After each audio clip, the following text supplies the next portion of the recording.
네, 1위 이재명 지사, 2위 윤석열 전 총장 간의 지지율 격차가 더 크게 벌어지고 있다는 차기 대선 주자 적합도 여론조사 결과가 나왔습니다. 자, 윤 전 총장의 지지율은 처음으로 20% 선이 무너졌습니다. 정치권에는 김경수 지사의 판결 후폭풍이 몰아치는 모습인데요. 관련 내용을 포함한 정치권 이슈들 최창렬 용인대 교양학부 교수, 정태근 전 국회의원과 함께 짚어보도록 하겠습니다. 어서 오십시오. 어서 오십시오. 네, 안녕하십니까. 안녕하세요. 예. 네. 먼저 여론조사 하나 볼게요. 차기 대선 주자 적합도 여론조사인데요. 이게 4개 여론조사 기관이 합동으로 조사했습니다. 지난 19일부터 21일까지 보면 1위가 이재명 후보, 2위 윤석열 후보 8%포인트 차가 나고요. 3위가 이낙연 후보, 그러니까 10%대 후보 이상 후보만 보면 저렇게 3명의 후보가 지지율이 저렇게 나왔잖아요. 그러면 일단 윤석열 후보 같은 경우에는 1%포인트만 떨어졌지만 그래도 20% 아래로 내려갔다는 의미를 한번 부여할 수 있을까 싶기도 하고 어떻게 분석할 수 있어요, 저거를? 그래서 윤석열 전 검찰총장의 지지율이 정체이면 분명해요. 네네. 이게 지금 말씀처럼 1% 차이밖에 안 나는 거긴 한데 유권자들이나 정치권에 있는 사람들 생각으로는 뭔가 윤석열 전 총장 어려운 거 아니야? 뭐 이런 생각이 자꾸 들잖아요. 네. 물론 이게 굉장히 지금 앞으로 변곡점이 많을 거예요. 예. 지금 얼마 전에 예비경선 민주당 할 때만 해도 이재명 지사가 뭔가 이게 정체가 된다 네. 이런 분위기였어요. 그때 이재명 대 반이재명 구도가 워낙 강했던 예비경선 토론에. 예. 근데 또 최근에 윤석열 전 총장이 뭐 여러 발언이 있었잖아요. 뭐 다들 아시는 밀란 발언이라든지 네. 뭐 노동시장 관련된 거 이렇게 하면서 또 행보도 상당히 이제 다양하게 하는데 만난 인사들에 대한 여러 가지 이제 얘기도 좀 있었고 말이죠. 예.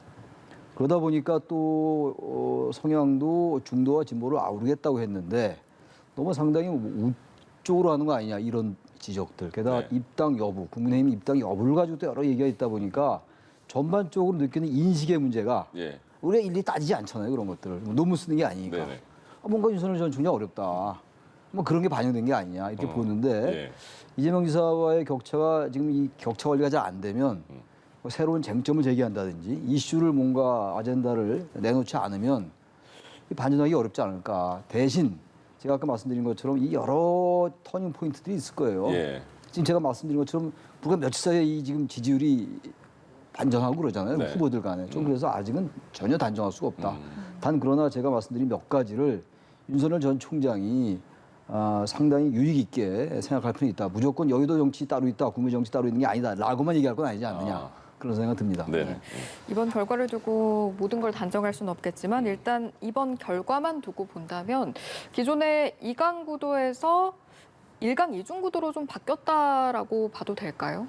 조금 전에 우리 최창렬 교수님이 굉장히 중요한 말씀을 해주셨는데요. 지금 단정하기 어렵다.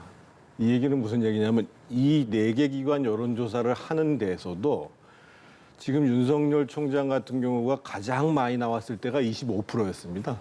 그리고 아까 좀 그 팩트하고 다른데 이미 5월 중순에 18%까지 떨어진 적이 있었습니다. 예. 그래서 실제로 따지면 지금 윤석열 총장이 움직이는 것도 오차 범위 안에서 움직이는 것이고 네. 다만 추이상 지금 떨어지고 있다, 조정을 받고 있다. 이거는 굉장히 좀 분명한 사실인 거고요. 그것은 이제 두 가지 이유가 있습니다. 아까 이제 우리 최 교수님이 말씀해 주신 것처럼 윤석열 총장이 중도를 사로잡을 수 있는 메시지나 비전들을 명료하게 내지 못하면서 오히려 또 뭔가 대선 주자에 걸맞지 않게 이제까지 해왔던 좀 거친 언사들을 계속하는 측면이 하나가 있고 또 한 가지는 지금 민주당이 경선을 지금 시작하고 있는 상황이거든요. 예를 들면 민주당 지지자들 중에 윤석열을 지지했던 사람들 같은 경우에 이미 민주당 경선이 벌어지고 있으면 일단 이재명, 이낙연 양강 구도가 형성이 되면 그쪽으로 지지가 옮겨가게 돼 있습니다. 그래서 경선이 끝나게 되면 내가 지지했던 뭐 이낙연이나 이재명이 안 되면 그 사람들 중에 일부가 또 윤석열로 돌아올 수 있는 거고 중도에 있는 사람도 마찬가지입니다. 그래서 지지율을 조장받는 데는 두 가지. 그러니까 지금 양당의 레이스가 시작되고 있다라는 시점 이거 하나하고 또 윤석열 본인의 이제 문제점이 있는 거고 이렇게 두 가지로 봐야 될 겁니다. 예. 그 이준석 대표가 윤석열 전 총장에 대해서 이제 뭐 비빔밥에 당근만 남았다 이렇게 말까지 했잖아요. 근데 보니까 윤석열 전 총장이 잘못된 조언을 듣고 있는 것 같다, 주위에서. 이렇게까지 표현을 했어요. 과거에 안철수 대표까지 생각이 난다. 지지율이 좀 위험한 것 같다. 계속 입당을 압박하는 그런 모양새로 보이잖아요. 입당을 뭐 압박할 수 있는데 네. 그 얘기가 틀렸다 맞았다 저는 떠나서 예. 정치 평론가 얘기 같아요. 아, 당대표로서가 아니고요. 객관화시켜서 얘기하는 건 좋아요. 그건 네. 정치 평론가들의 목 아니에요. 정치 평론한다는 사람들이 너무 지나치게 어느 한쪽에 치우치는 게 나쁜 거지만 예, 예. 이 정당에 있는 사람들은 살짝 좀 치우쳐야 돼요. 당 대표 아닙니까 지금. 네네. 윤석열 전 총장이 지금 상당히 위기 국면이라고 볼 수 있는데 예. 저렇게 남의 얘기하듯이 하는 건 제가 봐도 저는 국민의힘하고 관련이 없습니다만 저 부분 당 대표로서는 좀 부적절한 면이 없지 않다. 남의 얘기하는 거였잖아요. 예. 뭐 흔히 뭐 유체 이탈까지는 아니라 하더라도 그러니까 뭐 지금 뭐 국민의힘의 장제원 의원 같은 경우가 거기에 대해서 이제 비판을 했던데 네.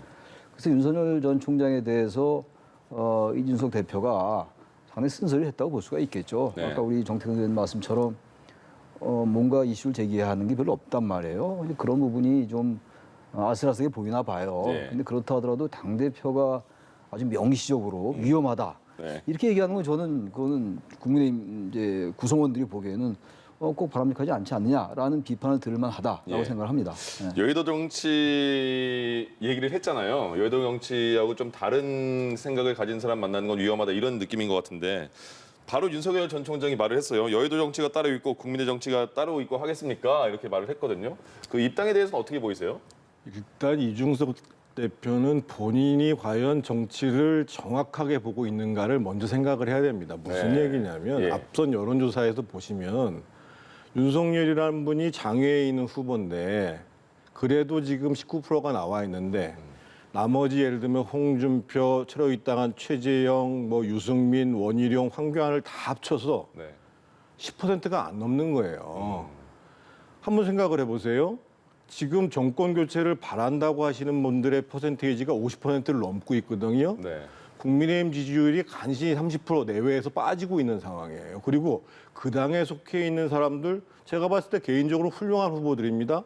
그런데 그분들의 지지율 다 합쳐도 10%가 안 돼, 10%뿐이 안 된다 그러면 대표 입장에서 보면 도대체 국민의힘이 뭐가 문제가 있기 때문에 그리고 그렇게 훌륭한 우리 자당의 후보들은 왜 안 뜨는가?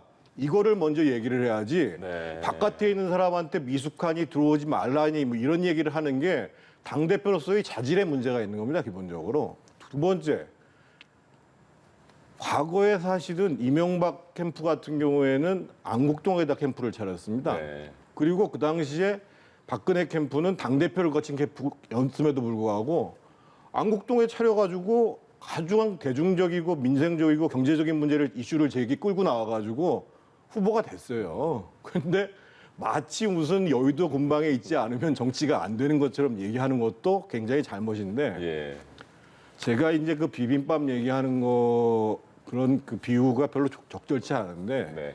뭐 비빔밥이 됐든 볶음밥이 됐든 가장 중요한 것은 밥입니다. 밥. 밥이 없으면 무슨 고명이 아무리 많아도 밥이 안 되는 거거든요. 비빔밥이 안 되는 거거든요. 근데 지금 그 국민의힘 내부에는 그렇게 훌륭한 쌀들이 많이 있어요. 홍준표도 있고 뭐 원희룡도 있고. 근데 이분들이 사실은 제대로 된 밥이 안 되는 거예요. 고명이야 당에서 만들어줘야 되는 문제고 네. 그 당이 계속 서립게 만들거나 태우는 거예요. 지난 총선 보세요. 오세훈 후보 광진에서 떨어졌는데 야권 단일화를 통해서 후보가 됐잖아요. 네. 그럼 지난 총선 당시에 그 당에 문제가 있었던 겁니다. 이준석 후보가 저렇게 훌륭한데 노원에서 떨어진 것, 그 당이 더 큰 문제가 있는 거죠. 그래서 마치 무슨 고명 취급하듯이 얘기할 문제가 아니라 예. 제가 봤을 때는 지금 윤석열 총장 같은 경우가 정말 만약에 비빔밥으로 한다고 그러면 아주 지금 훌륭한 쌀이고 본인은 밥을 지금 만들어 가고 있는 과정이에요. 예, 예. 그래서 저는 뭐 이준석 대표가 지금 해야 될 일은 뭐 버스가 떠나니 안 떠나니 이 문제가 아니라 네. 진정으로 국민의힘이 절박한 민생의 문제들을 선도적으로 잘 제기하면서 자당 내에 있는 후보가 지지율이 올라갈 수 있도록 만드는 것을 왜 못하고 있는지 그 문제에 대해서 심각하게 생각을 해야 됩니다. 예. 예. 네. 일단은 국민의힘에 얼마 전에 입당을 한 최재형 전 원장은 최근에 메시지 논란에 휩싸인 윤석열 전 총장에 대해서 동지를 드러내기도 했고요. 또 김경수 지사의 판결과 관련해서는 문 대통령을 향해 날을 세우기도 했는데요. 관련 발언 듣고 다시 돌아오겠습니다. 뭐 저도 마찬가지입니다. 저도 지금까지 하면서 참 저 스스로 했던 여러 가지 행보에 대해서도 아쉬운 점들이 많고요.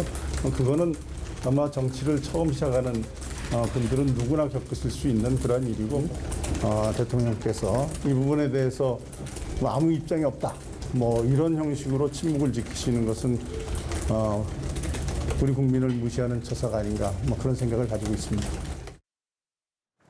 네, 앞서 들어본 두 가지 발언을 비롯해서 선배 정치인들을 만난 자리에서는 원전 폐쇄 문제를 강하게 비판하는 좀 보수적인 색깔을 내기도 했는데 이런 언급들을 통해서 볼 수 있는 전략 그리고 그 전략들이 가져올 지지율 면의 효과는 좀 어떻게 판단을 하십니까? 최재형 전 원장은 뭐 보수 정당의 후보가 되고자 하는 거 아니에요? 네. 입당을 했으니까 당연히 보수적인 발언을 하는 거죠. 이게 지금 이제 김경수 전 지사 네. 재판에 관련돼서 저에게는 저도 그렇게 생각하거든요.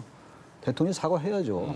저 부분은. 왜냐하면 직접적으로 뭐 조직적으로 2013년도부터 2013년도 때 국정원 댓글 사건 같이 조직적이고 체계적으로 하는 건 아니라 하더라도 이 부분에 대해서는 아무튼 여권이 관련돼 있기 때문에 게다가 김경수 지사는 뭐 문재인 대통령의 핵심 측근으로 알려져 있잖아요. 네.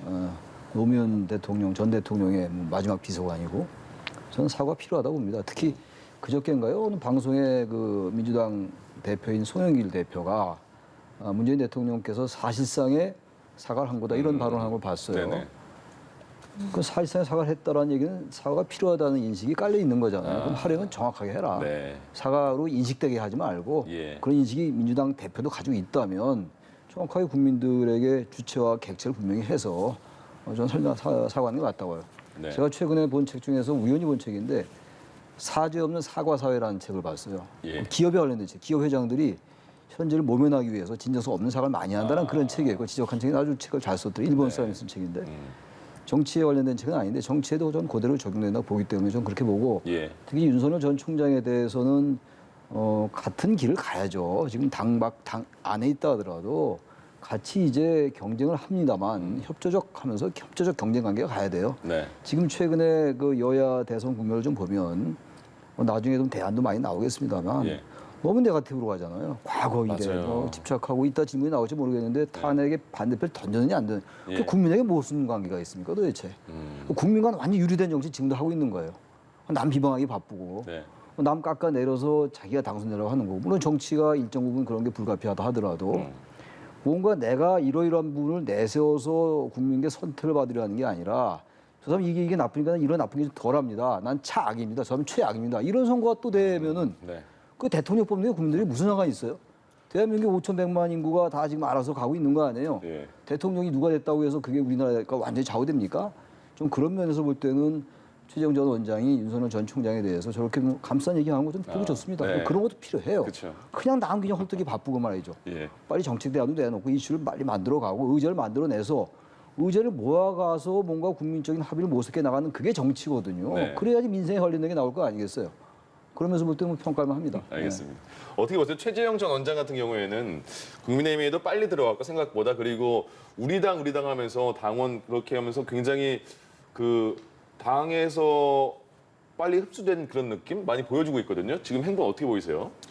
그 최재형 원장의 저 발언이 그 윤석열 총장을 좀 감싸는 듯한 발언이 나오니까 네. 제 주변에 이제 지역에 있는 한 오래된 그 지금 이제 국민의힘을 했던 나이 드신 그 당원 한 분이 이런 얘기를 해요. 야, 최재형 원장이 당대표 같다. 저런 사람이 당대표 해야 된다. 그러니까 사실은 어떻게 보면 갈피를 못 잡고 있는 이준석 대표에 비해서 적어도 우리가 같이 지금 야권의 주자들의 힘을 쌓아나가야 된다라고 하는 분명한 모습들을 보여주시는 거예요, 예. 사실은. 그래서 저는 이제 저런 모습들, 저렇게 이제 원숙한 메시지를 특히 이제 국민의힘은 보수 정당이잖아요. 그래서 저런 점들은 굉장히 큰 장점이 될 수가 있다라고 네. 생각이 들고 다만 지금 큰 숙제거리가 지금 이제 최재형 원장께 하나 있는 건 뭐냐면 지금 감사원장을 그만둔 지 17일 만에 입당을 했단 말이에요. 근데 정치에서 제일 중요한 것은 명분입니다. 이게 우리가 씨름을 할 때 삿발을 세게 짚는다고 얘기를 하잖아요. 네. 그러니까 명분이 없으면 삿발을 세게 쥘 수가 없어요, 기본적으로. 그런데 지금 아직까지는 본인이 명료하게 감사원장을 사퇴하는 과정들, 또 왜 입당을 했는지 이런 부분들에 대해서 국민적 공감을 얻을 수 있는 명분, 그 메시지를 내야 되는 거거든요. 네. 그래서 내가 국민의힘을 선택한 것이 뭔가 실리를 택하기 위해서 선택하기가 아니고 이러한 선택이 정당했고 이런 부분들을 국민들이 납득해 주길 바랍니다라고 하는 그 메시지들을 잘 만들어내고 그 연장선상에서 당내의 지지 기반도 넓히고 더 나아가서 원전뿐만 아니라 국민들한테 이렇게 민생에 와닿는 그런 행보를 하는가 못하는가가 향후 지지율을 일정 정도로 끌어올리는. 지금 이제 오늘 조사 같은 경우에는 이제 3% 나왔습니다만 일부 조사에서는 5%를 넘어선 데가 있거든요. 그래서 지금 최지영 원장 같은 경우에는 그런 명분들을 확실히 잡고 그 기반 하에서 빠르게 이제 한 마의 10%를 넘어서느냐 못 넘어서느냐 이게 굉장히 중요한 과제라고 봐요. 예. 이번 내용이 이제 조금 전에 교수님께서 말씀하신 내용이거든요. 여권의 1위, 2위 후보 이재명, 이낙연 후보의 지금 공방전이 거의 뭐 레드라인을 넘어섰다는 표현도 나오고 있어요. 지금 말씀하신 것처럼 노무현 전 대통령 탄핵을 둘러싸고 탄핵에 반대했냐, 왜 탄핵 표결까지는 참여했냐, 거기서 뭐 무기명이지만 반대 확실히 했냐 이렇게까지 나오고 있어요. 그때 이제 반대표가 2표였는데 네. 무기명 투표이기 때문에 알 길이 없어요. 그렇죠. 그거는. 그 원래 무기명 투표의 그 성격이 그런 거예요. 일부러 알리지 말라고 무기명 투표하는 네네. 거예요. 다른 건 다 기명 투표하잖아요. 근데 이제 그 당시 보도는 2004년도잖아요. 17대 총선 그 전인데 언론에 이낙연 이제 의원이 반대표 던졌다라는 보도는 있었던 것 같아요. 예. 그리고 이제 한 분은 돌아가신 김종호 자유민주연합 자민련 이제 의원이었는데 글쎄 알 길이 없죠. 근데 저렇게 된 이유가 네. 지난번 예비 경선 때 이제 이재명 후보가 1위를 달리니까 이낙연 후보 등 다른 후보들이 상당히 공세적으로 나왔잖아요. 이재명 후보에 대해서. 이재명 후보는 좀 방어적이고 좀 수세적이었어요. 그러다 보니까 이제 지지율 관리가 잘 안 되니까 이재명 후보도 이제 공세적으로 나오는 거죠. 그러니까 저런 부분은 이제 당내 후보들 간에 뭐 네거티브라는 게 뭐 전혀 없을 수는 없잖아요. 네. 검증이라는 뭐 그것과 좀 애매하긴 한데 경계가 그렇게 하긴 하는데 아까 제가 잠깐 말씀드린 것처럼 그 17년 전 얘기예요. 예. 지금 그거 따져서 뭡니까? 그렇게 된 이유가 적통 얘기라서 그렇게 된 거예요. 적통. 예. 민주당 제발 적통 얘기하지 말았으면 좋겠어요. 문재인 정부 아니 민주당 정부 사기다. 지금 정권 교체론이 좀 시들시들해졌어요. 정권 교체론 지금 그건 국민의힘의 문제예요. 아까 우리 정 의원 지적하신 것처럼 네네. 국민의힘이 잘 못하니까 정권 교체론이 뭔가 이게 새로운 명분을 확보를 못해요. 정권 교체론을 담아낼 만한 그릇과 역량이 부족한 거예요 지금. 국민의힘 내외에 있는 그 당 내외 예. 후보들이 말이죠. 그러다 보니까 정권 교체론인데 정권 유지론이 거의 비슷해요. 의미가 없어진 거예요. 예. 그런 상황 속에서 이제 국민이 뭔가 해야 되는데 관리가 잘 안 되다 보니까 자꾸 저런 얘기가 나오는 거예요. 적통 얘기한다는 얘기 뭡니까? 우린 계속 끌고 가겠다는 거 아니에요. 그럼 정권 교체론이 많은 상황이었단 말이에요. 지금 좀 우세하고. 그리고 뭔가 바뀌었다. 우리 새로운 정권을 재창출하되 새로운 정부다라는 걸 얘기해야 될 거 아니에요. 아, 논리 적어도 형식 논리상으로. 예. 근데 그걸 계속 사기 정부다 그러면 국민들이 찍으려 하다가 그럼 문재인 정부가 똑같네? 문재인 정부 민주당 개혁 정부이긴 한데 뭔가 다르다라고 하는 걸 보여줘야죠. 근데 그걸 안 하면서 자꾸 적통 논란을 하니까 국민들이 볼 때는 무슨 조선시대인가 이런 생각 할 거 아니에요. 적통이 아니 조선시대 때 말이죠. 제가 알기로는 저 역사학 전공하지 않았는데 조선시대 임금님에서 적자와 장자가 몇 명 안 돼요. 아, 적장자 예. 원리잖아요. 네네. 적자면서 장자를 해야 되는 거 아닙니까? 세종대왕도 장자가 아니었어요. 이방원도 장자 아니었고. 근데 이 어느 시대는 자꾸 적통 얘기하냐고요. 그거 빨리 바꿔라. 예. 저 그러면서 볼 때 이재명 지사 그래서 공격적으로 나오는 게 아니냐. 그럼에도 불구하고 예. 과거 얘기들은 좀 그만해라. 이제 그 말씀 안 드릴 수 없습니다. 알겠습니다. 어떻게 보이세요? 1위 그 민주당의 지금 경선 과정에서 이재명 후보, 이낙연 후보의 지금 공방이 말씀하신 것처럼 계속 과거에 대해서 싸우고 있고 그런 모습이거든요. 그러니까 이제 이재명 지사의 의도는 분명하지요. 그러니까 이제 이낙연 후보 쪽으로 몰리는 소위 친문 성향의 표의 이탈 또는 결집을 좀 느슨하게 하자. 그래서 그것을 근거를 끄는 것이 아 저분 과거에 노무현 대통령 탄핵과 관련해서 좀 문제가 있는 거 아니야? 그런데 저는 결과적으로는 그 이재명 지사의 패착이라고 보입니다. 왜 그러냐면 예. 조금 전에 말씀하셨습니다만 결과가 확인될 수도 없는 거예요. 근데 그 당시에 열린우리당과 다르게 민주당은 당론이 분명히 탄핵에 찬성했었어요. 그런데 지금 확인도 안 되는데 지금 이낙연 후보가 계속 반대했다라고 예, 하면 친문 쪽이나 호남 쪽에 있는 유권자들 입장에서 보면 그 당시 당론이 탄핵 찬성인데 그래도 이낙연은 다른 생각을 가지고 있었다라는 걸 확인시켜 주는 과정인데요. 네. 조금 전에 적자 말씀 정말 잘 지적하셨는데요. 지금 민주당도 마찬가지고 국민의힘도 마찬가지고요. 적자를 따지는 문제가 아니고 될 사람이 누군가를 찾고 있는 거예요. 지금 장외에서 윤석열 총장이 저렇게 지지율이 높은 것도 윤석열이라는 사람이 지지 될 것 같으니까 영남 지방에서 집중적으로 미는 거거든요. 마찬가지입니다. 민주당에서도 호남에서 전략적 투표를 할 때 과연 누가 될 만한가? 라는 것들을 중심으로 보고 있는 거거든요. 예. 친문도 마찬가지인 거고. 그런데 지금 오히려 이재명 지사는 뭔가 격차가 줄어들기 시작하니까 본질에 벗어나는 문제 제기를 하는 거예요. 그 문제와 관련해 가지고 제가 봤을 때 친문 진영도 그렇고 호남이 흔들릴까요? 오히려 그래도 이낙연이라는 사람이 당론과 다르게 노무현 전 대통령에 대해서 이런 입장을 견지했다라는 걸 상기만 시켜주는 것이죠. 그래서 저는 예. 패착이라고 봐요. 예. 네, 알겠습니다. 앞서 잠시 이야기가 나왔습니다만 김경수 지사의 유죄 판결이 어제는 여전히 정치권을 강타하고 있습니다. 어제는 여야 지도부까지 나서서 대통령 책임 공방을 벌이기도 했는데요. 이 내용 역시 직접 듣고 돌아오도록 하겠습니다. 사건은 대한민국의 민주주의를 한참 후퇴시킨 선거 개입을 넘어서서 선거 조작 사건입니다. 몸통은 문재인 대통령과 민주당입니다. 국가기관인 국정원, 국군사이버사령부 등을 동원해서 대선에 조직적이고 적극적으로 개입했던 이 국정원 댓글 공작 사건과는 질적으로 다른 사건이라는 것을 말씀드립니다. 네, 야권에서는 대국민 사과를 요구하고 있는 상황이고 여당에서는 선긋기에 나선 상황. 대통령은 입장이 없다라면서 특별한 입장을 내놓지는 않고 있어요. 이번 사안 좀 어떻게 보십니까? 대통령께서 사과를 하시는 게 맞지요. 그리고 지금 민주당에 있는 그 지도부들이 무슨 뭐 사법부가 문제가 있는 것처럼 저렇게 얘기하는 것 자체가 대한민국의 헌법 체계 자체를 부정을 하는 거예요, 기본적으로. 물론 그런 측면이 있습니다. 예를 들면 죄질로 따지면 사실은 국정원이나 무슨 뭐 그 사이버사에서 하는 것은 이거는 공공기관이 움직이기 때문에 죄질은 훨씬 나쁘죠. 네. 근데 이번에 예를 들면 드루킹 사건 같은 경우는 무려 그때 댓글에 비해서 그때 예를 들면 국정원 댓글 사건이 댓글이 한 20만 건인데 이번에 한 120만 건에다가 좋아요, 싫어요 눌렀던 게 한 8천만 건 된다는 거 아니까 범죄 행위는 훨씬 많아졌고 그것이 승패를 갈랐던 안 갈랐든지 간에 대선에 일정 정도 영향을 미쳤던 건 분명한 거거든요. 그러면 그 수혜자인 대통령께서 사과도 하셔야 될 뿐만 아니라 민주당 지도부가 사법부에서 1심, 2심 대법원까지 해가지고 공의, 소위 업무방해로 인한 여론조작, 그리고 여론조작은 민주주의의 기본을 흔드는 거잖아요. 이 문제에 대해서 잘못했습니다 이렇게 얘기를 해야지 마치 사법부가 근거 없이 이렇게 판단한 것처럼 이렇게 얘기하는 것은 굉장히 잘못된 겁니다. 예.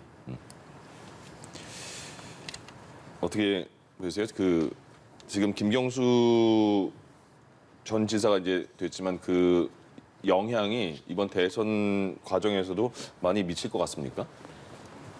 저는 크게 미치지 않을 것 같아요. 네. 그야말로 지난 일이기도 하고 워낙 뭐 오랫동안 얘기가 돼 왔던 거잖아요. 그리고 예. 지금 문재인 대통령 국정 지지도에 많이 반영돼 있을 겁니다 아마. 그 대신 이제 저도 아까 지적을 했고 우리 정 의원님도 말씀하신 것처럼 저 부분은 흔쾌하게 잘못됐다 유감 표명 정도라도 해야 돼요. 예. 청와대나 여당도 지금 입장이 그렇지 않다라는 거 아니에요. 아까 지금 윤호중 원내대표 얘기가 그것과 다르다고 얘기하는데 네네. 저렇게 그렇게 볼 수 있어요. 그건 조직적으로 이제 국가기관이 개입한 거고 이건 그렇지 네. 않다고 볼 수 있는데 저렇게 얘기하지 말고 본질적으로 다른 면이 있으나 결과적으로 상당히 문제를 야기했다. 집권 세력으로서 상당히 미안하다라고 얘기하는 게 훨씬 듣기 좋지 않겠어요? 네. 그걸 더 이상 문제 삼을 수 없을 거 아니에요.